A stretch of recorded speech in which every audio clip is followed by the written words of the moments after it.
The sun began to set, causing the sky to turn a radiant orange. To observe something so beautiful from the snow-covered Himalayas should have been illegal. It was absolutely breathtaking. Come on, Ned. We haven't got long before dark. Ned Tubber turned and followed the voice to its source, his dapper and dark-skinned best friend, Orwell Thatcher. Right you are, Orwell. Right you are. Ned shouted in reply as he slowly advanced toward the newly erected shelter. The snowfall and wind both increased in speed and intensity, causing Ned's visibility of the shelter to diminish. Ned raised his gloved hands to shield his face and goggles as the wind battered him with snow. Had he not been wearing multiple layers of clothing, the strong wind would have blown him over. Orwell Thatcher peered out the tent to see what was up with his friend's delay. He quickly ducked his head back in after becoming aware of the blizzard. Hey Gil, there's a blizzard, exclaimed Orwell in frustration as he turned to the burly, red-haired man with enough metal in his face to rival a box of nails. Aw shit, Ned's still out there. What do we do, man? Get some goggles and grab my hand. Our combined weight should prevent us from blowing away. Not to mention it'll keep us from getting separated. Ned Tubber flailed wildly as he waded forward through the snow. As if to retaliate, the wind picked up speed, blew Ned off his feet and onto his coat-covered stomach. Try as he might, the wind refused to allow him to stand. Eventually, Ned stopped struggling and gave himself to the cold snow. Something isn't right, Gil, Orwell stated ominously. How do you mean? Ned wasn't that far from the tent. We should have found him by now. Lord forgive me for even suggesting, but what if you wandered on the other direction? Orwell's hazel eyes widened at the thought.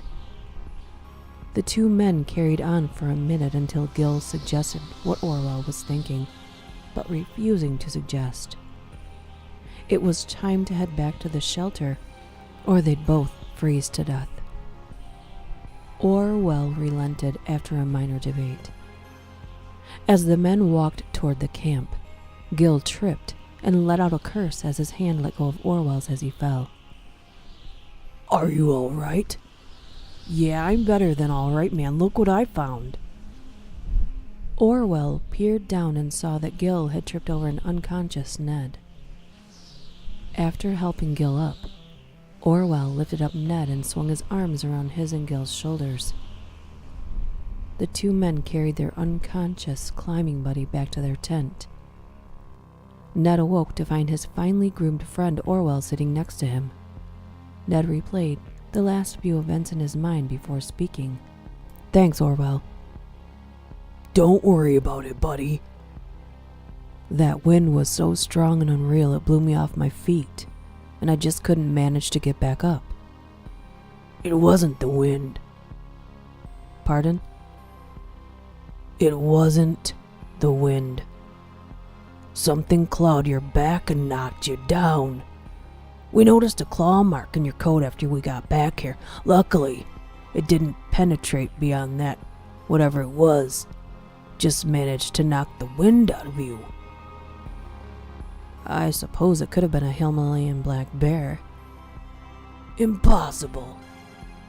They're only able to live around 14,000 feet. We're at Camp 2, which, need I remind you, is at 21,000 plus feet. Well, whatever. The danger is past. Is it day yet? Yeah, you ready to start climbing? Sure am. Everest isn't gonna climb itself, Ned stated as he stood up and started toward the exit. Hold it. We should pass the 26,000 mark today. We'll need the oxygen. Right.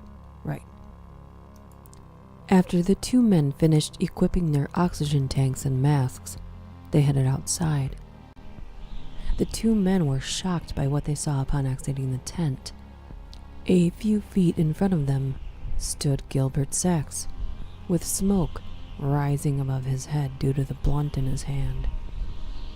Gilbert gasped and tried to hide the blunt behind his back, but was too late. Orwell snatched the blunt from Red's hands and tossed it off the side of the mountain.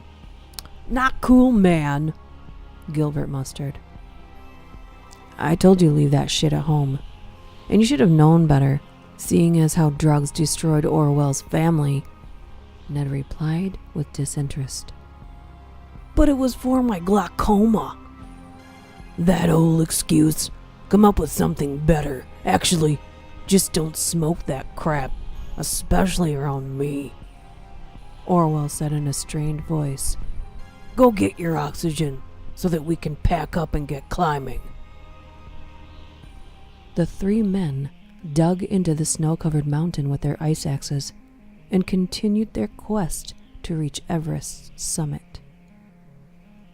They were not rookies by any means.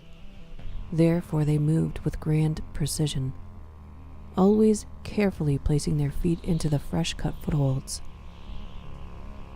However, even experts are capable of mistakes and being caught off guard. The wind picked up and produced a blizzard, doing just that.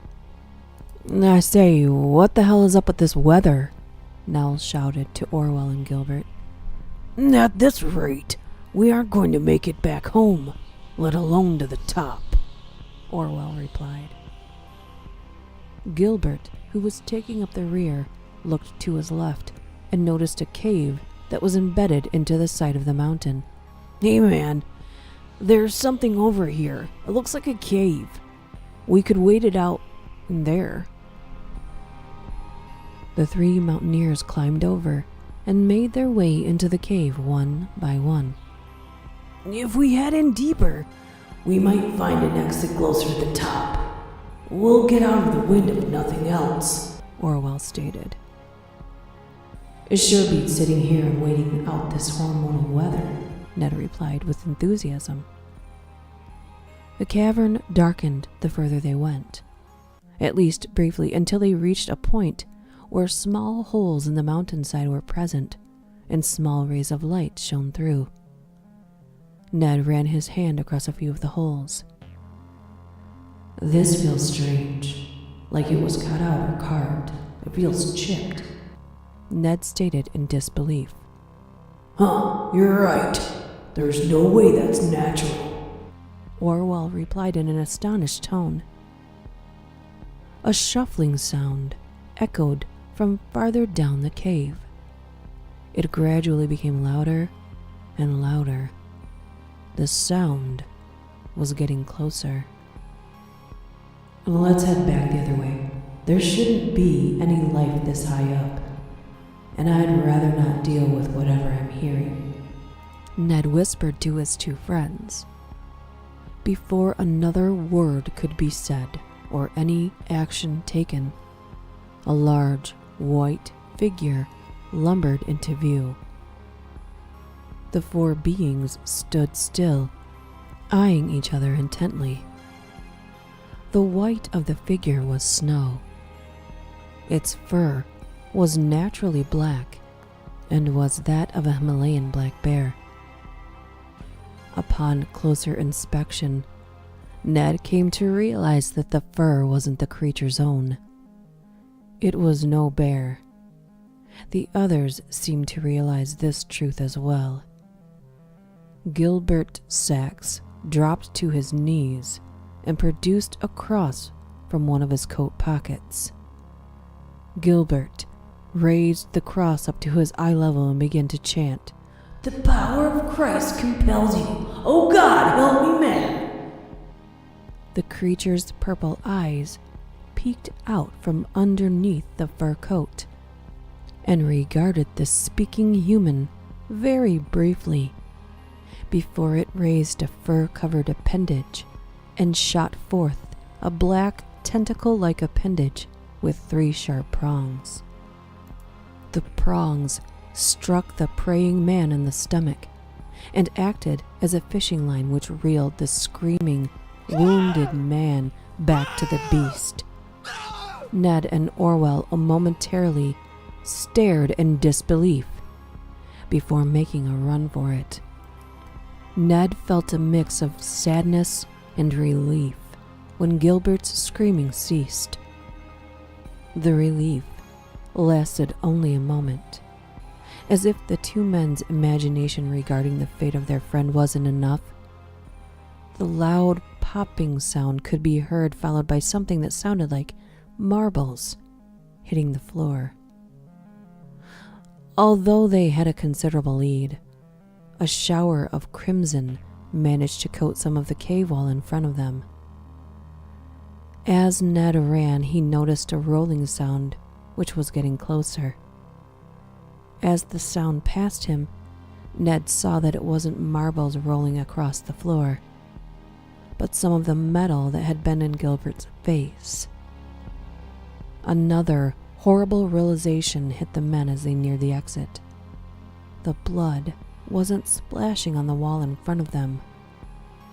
The creature's tendril had been trying to stab him and was missing, causing it to smear his friend's blood across the wall. Shit! Echoed Orwell's voice as the cave exit came into view. Ned knew full well why Orwell had made the expletive when he was also able to see the exit. The blizzard was going at full force. "Ready the rod, we'll abseil down," Ned barked at his friend, whom had a lead on him. This is nuts, Orwell complained as he forced the metal rod into the mountain ground and secured the rope to it. It's do or die, Orwell. Despite the head start, the creature had pretty much fully caught up to its potential prey as they reached the cave exit. It shot a barbed tendril at Ned Tubber, but overshot again. Ned greeted the tentacle with his ice axe.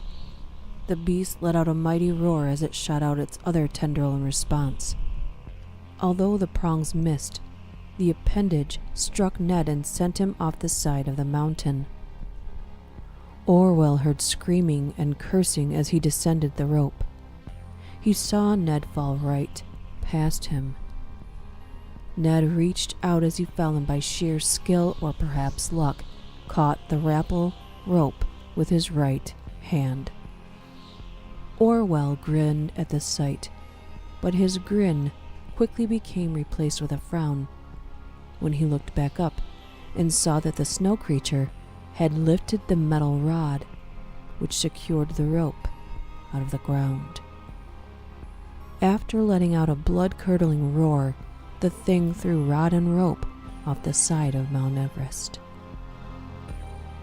Orwell tried to use his ice axe to dig into the mountain and hang on, but it wasn't quick enough.